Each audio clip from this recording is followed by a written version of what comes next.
O'zingiz tekshirtirasiz, hamma analizlar toza. Lekin sizni xayolingizda men kasalman degan qo'rqinchli fikr bor. Bu holat sizga tanishmi? Bu katta ehtimol bilan sizda ipokondrik nevroz borligini bildiradi. Ipokondrik nevroz shunday bo'ladi. Siz doim o'zingizdan kasallik qidirasiz. Doim kasalman deysiz. Uydagilaringizga men kasalman, meni qaratinglar, meni davolatinglar, menga e'tibor bermayapsizlar, men o'lib qolaman deysiz. Va ular ham sizni qo'rqqanidan, hijolat qilganidan, joni achiganidan nima qiladi? Kasalxona sizni yetalab yurishadi. Misol uchun, biror bir shifokorga bordingiz, analizlar hammasi toza chiqdi, lekin shifokor aytadi, mayli, ko'ngli bo'lmayotgan bo'lsa, ozgina yotib, quvvat oladigan, qon ko'paytiradigan, quvvat beradigan dorilardan qabul qilsin. Sal o'ziga dam olsin, sal charchabdi deydi. Unda davolanasiz. Undan keyin boshqasi yana bir narsaga deydi. Lekin sizda bu holatdan tuzalish yo'q. Masalan, siz yuragingizga quvvat beruvchi dorilarni oldingiz, lekin ertasiga o'pkangizda, indinga oshqozoningizda, 3-kuni buyrakingizda, 4-kuni belingizda, 5-kuni, 6-kuni boshingizda har xil og'riqlar, shunga o'xshash simptomlar paydo bo'lyapti va sizni qo'rquvlaringiz kundan kunga almashib boraveradi. Misol uchun, bugun yuragim infarkt bo'ladi turgan bo'lsangiz, ertaga boshimda nimadir bor, meni MRTga tushiringlar.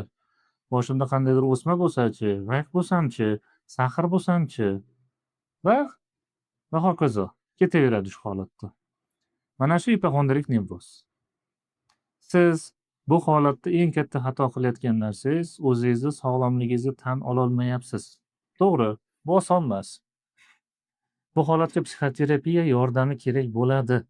Lekin mana shu mablag'larni tekshiruvlarga, analizlarga, har xil foydasiz lecheniyalarga sarflagandan ko'ra, psixoterapiyaga sarflab, o'zingizdagi o'sha xavotir va qo'rquvni men o'lib qolaman yoki men kasalman degan fikrni tozalashga, qayta ishlashga, to'g'rilashga harakat qilsangiz, bu sizga kattaroq va ko'proq yordam beradi.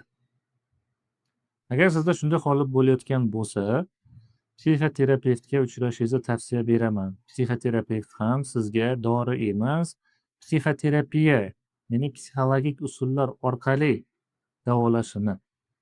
Ya'ni hozirgi kunda shunday holatlar bo'lyapti.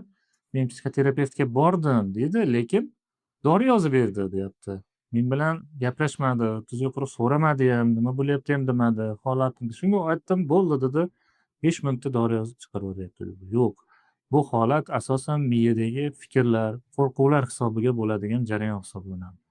Buni ko'proq psixoterapiya orqali, suhbat orqali, o'zini texnika metodlari orqali ishlash orqali sizdagi o'sha qo'rquvni yo'qotish kattaroq samara beradi, ko'proq samara beradi. Bizni qo'llab-quvvatlash uchun obuna bo'lishni unutmang. Video yoqqan bo'lsa, like va obuna tugmasini bosishni unutmang. Sizni yaqiningizda xuddi shunday insonlar bo'lsa, bu videoni ularga yuboring.